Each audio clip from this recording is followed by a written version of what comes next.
dans les années 80, dans les associations de quartier, dans les MJC, on apprenait à combattre l'extrême droite. Parce que dans les médias, les journalistes apprenaient à combattre l'extrême droite. Aujourd'hui, tout le monde est neutre. L'extrême droite est un parti comme un autre.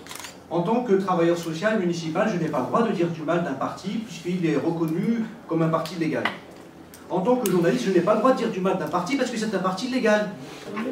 Le Front National en France est un parti qui fait, comme on a vu en Espagne, des attaques néo-nazis. L'équipe qui dirige la mairie de Béziers est une équipe de fous, malades mentaux d'extrême droite d'un bloc identitaire qui a été formé à l'équipe de Orange chez Bompard, qui dirige une organisation qui est bien plus radicale que le Front National, et c'est eux l'état-major de l'équipe de Béziers.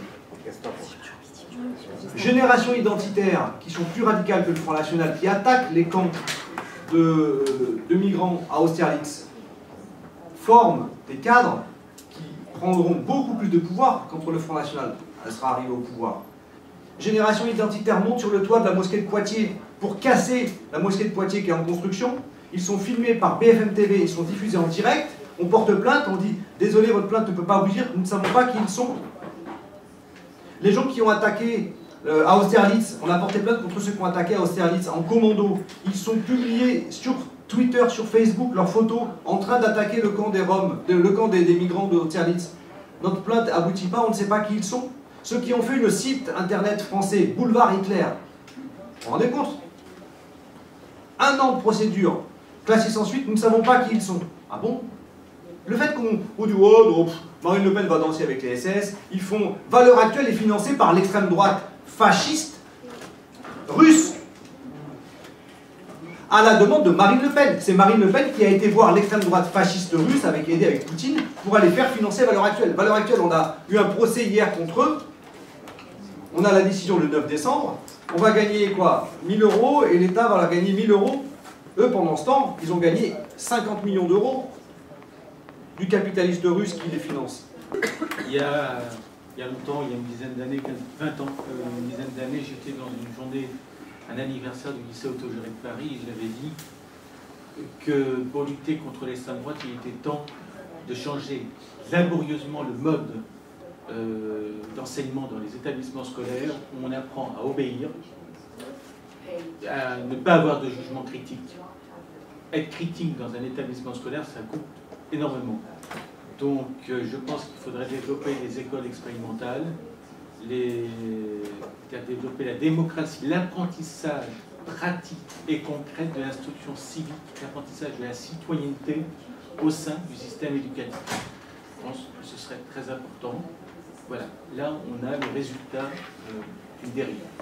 C'est simplement une observation parce que moi j'ai véritablement pas de réponse et je suis, comme beaucoup d'entre vous ici, dans un grand désarroi par rapport à ça parce que se mobiliser et lutter contre le Front National, ce sont des incantations qu'on mène depuis quand même beaucoup de temps et finalement on se trouve toujours être aussi démunis parce que quand même, si le Front National a voix au chapitre comme il l'a, qui a intérêt à lui donner cette parole et pourquoi?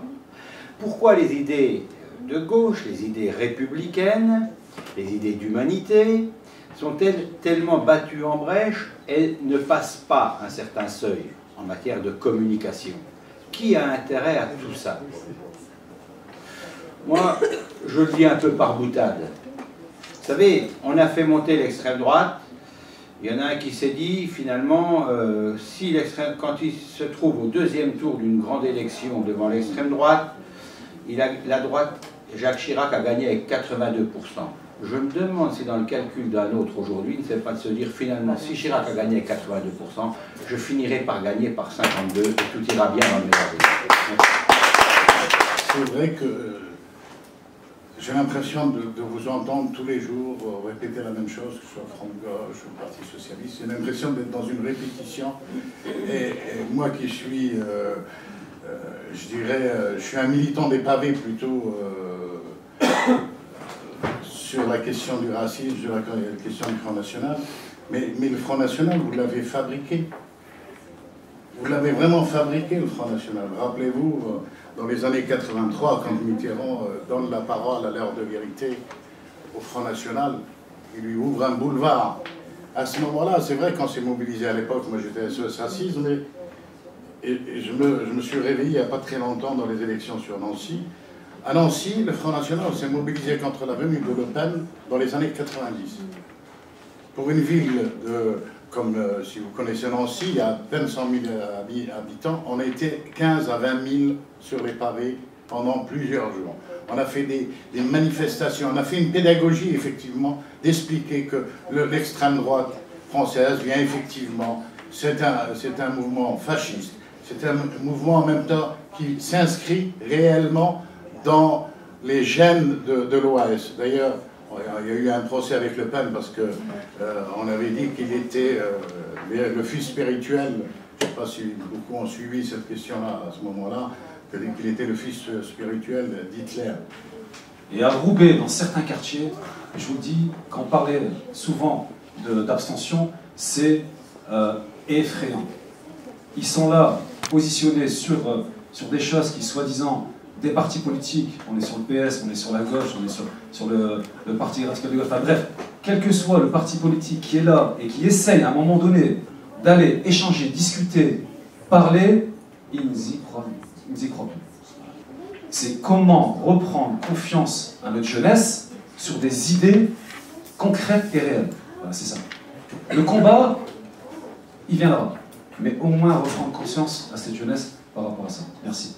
Je pense aux partis d'extrême droite de façon générale, donc pas les franges illégales, mais celles qui sont considérées légales. D'ailleurs, c'est assez inquiétant de voir, comme Samuel Thomas dit, qu'on a beaucoup de peine à les poursuivre en justice quand il y a des choses très clairement illégales. Ça, c'est une question qui est très grave. Et je pense aux différents partis d'extrême droite, y compris notamment en Suisse ou dans d'autres pays. Donc pas spécifiquement le FN, ses liens avec l'OAS, etc. Mon inquiétude sur le niveau politique rejoint celle de monsieur qui disait que les jeunes ne croient plus à la politique. Et donc en fait, une opposition d'ordre politique, ce parti politique est dangereux, ne votez pas pour lutter. Ça marche pas très bien. Ça, c'est les jeunes. Et en Suisse, même si on parle même pas des jeunes, du citoyen lambda, très vulnérable au populisme. Et donc, plus on diabolise l'extrême droite, plus on lui dit tu n'as pas le droit de voter pour ce parti-là, parce que c'est péché, plus on va paradoxalement le renforcer dans son envie de voter pour cette extrême droite. Et donc, la question pour moi n'est pas vraiment est-ce que les politiques de l'extrême droite sont diaboliques ou pas, je pense qu'elles le sont, c'est clair, mais est-ce que la diabolisation est utile? Et j'ai l'impression que non. J'ai l'impression que c'est pas l'attitude politique qui sert, et je pense qu'une des solutions qui peut peut-être être plus ancrée dans la réalité, c'est peut-être l'enseignement du sens critique, un vrai changement du langage pour que toutes les attitudes racistes, intolérances, mais qui sont dans le langage quotidien, hein, qui ne sont même pas de l'ordre de l'opinion, que tout ça, on arrive à le faire changer par l'éducation, et principalement sur des questions de citoyenneté, mais pas dans un sens politique, de grands discours, qu'est-ce que c'est la République, mais qu'est-ce que c'est que d'être citoyen? Qui a gagné un procès dernièrement et qui vous permet tous ici de traiter Marine Le Pen de fasciste? Vous savez ça? Jean-Luc Mélenchon. Est-ce que la Fédération des Maisons des Potes a transmis l'information à tout le monde? Faites-le. Faites-le. Parce que justement, cette bataille-là contre la dédiabolisation du Front National, on se sent bien seul à gauche à le mener. On a gagné ce procès-là, Samuel. Faut en parler. Parce que c'est pas pour rien. De la même manière qu'on était seuls il y a quelques années, quand nous défendions l'interdiction du Front National, parce que justement on estimait que c'était pas un parti comme les autres, parce qu'on estimait que c'était un parti fasciste, on était bien seuls, Samuel. Et que si tout le monde se tait et ne critique pas les politiques économiques et sociales qui sont menées à l'heure actuelle, et qui sont, oui, aujourd'hui, quasiment les mêmes que celles qui étaient menées sous Sarkozy, et qu'en même temps les journaux, en boucle, vous font croire que le Front National il a un discours vachement bien pour la classe ouvrière, et qu'on ferme sa gueule sur le discours du Front National, eh ben oui, les gens ils se disent « Ah, le MPPS c'est la même chose !» Eh ben finalement, pourquoi je vais pas tester ça? Et puis voilà. Alors que sur la question économique et sociale, il faut bien montrer que le Front National est l'idiot utile du système. Donc je pense, oui, qu'il ne faut pas mépriser le fait de dénoncer sur la question économique et sociale. Et que oui, La question de l'offre politique alternative et d'avoir un projet internationaliste alternatif à la politique qui est mis en place est extrêmement important. Donc oui, excusez-moi, mais la question d'un sommet internationaliste du plan B pour montrer qu'on n'est pas tous condamnés, comme en Grèce, à se soumettre à leur politique d'austérité est déterminant. Parce que sinon, la seule alternative, ce sera le fascisme en Europe. Si vous n'avez pas d'alternative au libéralisme imposé par les directives libérales européennes, et que la démocratie ne sert plus à rien, alors c'est le fascisme qui s'imposera. Personne ne peut s'exonérer aujourd'hui de la montée du Front National, surtout pas le Parti Socialiste, j'en suis bien d'accord, et j'étais dans cette manifestation car j'étais enseignant à l'époque, et je m'en souviens extrêmement bien. Personne ne peut s'exonérer aujourd'hui de la montée du Front National, parce que si, et y compris mon parti, a eu des complicités coupables un certain nombre de fois, et c'est tout à fait juste, si un simple discours aujourd'hui radical sur la question sociale eh bien, fonctionnait, le parti de gauche serait à 51% des voix, il n'y aurait plus aucun problème, et on voit bien que ça ne fonctionne pas non plus. Parce que pour gagner, il faut entraîner une majorité, ou au moins une minorité extrêmement forte. Et pour entraîner cette majorité, ça veut dire qu'il faut lui donner des clés de lecture, une autre clé de lecture du monde que l'opposition entre des identités culturelles, que ça passe donc par bien l'idée qu'il y a un autre clivage, et ce clivage, oui, c'est bien celui aujourd'hui de ceux qui ont intérêt à une rentabilité maximale et qui l'imposent par rapport aux droits sociaux et la capacité d'émancipation des uns et des autres. Mais le problème, c'est que ce message, il faut qu'il puisse passer. Donc je termine en disant qu'il faut allier, j'allais dire, tous les chemins. Celui qui est la dénonciation du Front National et de mettre une barrière étanche avec lui, je crois que c'est nécessaire. Je crois que si on ne le fait pas, alors on a complètement perdu. Et quitte à en payer le prix, c'est-à-dire être attaqué de politicaries, politiciens, etc., etc., je pense qu'il faut quand même faire cela. Mais je pense que derrière, il faut proposer aujourd'hui un certain nombre de perspectives démocratiques, économiques, sociales, écologiques, à condition que ça soit fait dans l'interaction avec la société et pas de manière, j'allais dire, dominante. C'est-à-dire, moi je sais, je parle d'où je suis. Parce que si on le fait comme ça, alors on est sûr de rester à 4 à 5% et de ne jamais changer la société. Il n'y a qu'à voir Macron, hein, qui est le valet du MEDEF, enfin tout. C'est fait pour... C'est divisé pour mieux régner. Pendant ce temps-là, on nous enlève tous nos acquis sociaux, pendant qu'on est en train de se haïr les uns les autres, et on est en train de tout bousiller à la base. Hein. Bon, ce qu'il y a, c'est que ça va se retourner contre nous gouvernants. Hein, ils vont se le recevoir en pleine figure, en boomerang, si l'extrême droite prend le pouvoir.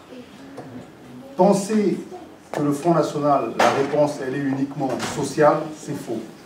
Sinon, les bourgeois, les cadres supérieurs ne voteraient pas FN. Parce qu'ils n'ont pas de problèmes sociaux, ils ont un emploi, ils gagnent bien leur vie. Aujourd'hui, ça devient un problème de société, l'extrême droite. Donc il faut qu'on le traite comme un problème de société. Et il faut qu'on arrête de penser que les gens votent uniquement au Front National pour protester. Non. Aujourd'hui, il y a des gens qui font le choix, en allant voter, de choisir un mouvement d'extrême droite. Et il faut qu'on commence à traiter ce problème de cette façon. Parce que les politiques, et moi je le reconnais, je suis de gauche, souvent, dans les discours que j'entends au sein de mon parti, le Parti Socialiste, c'est toujours de dire « réglons la problématique de l'emploi et on va régler le problème du FN ». C'est faux. Et j'aimerais même voir si ce ne serait pas possible, dans le cadre de ces rencontres, parce que ça fait déjà plusieurs fois qu'on se voit, d'essayer de formaliser un peu des choses au niveau européen et pourquoi pas vraiment officialiser une sorte de structure, de grosse superstructure qui agirait vraiment de manière concrète sur toutes les victimes de racisme, de discrimination dans tous les pays d'Europe et aussi dans les pays du Sud. Voilà, ça serait bien qu'on essaye d'officialiser un peu les choses, puisque apparemment sur tout ce qui se dit, on est pratiquement tous d'accord.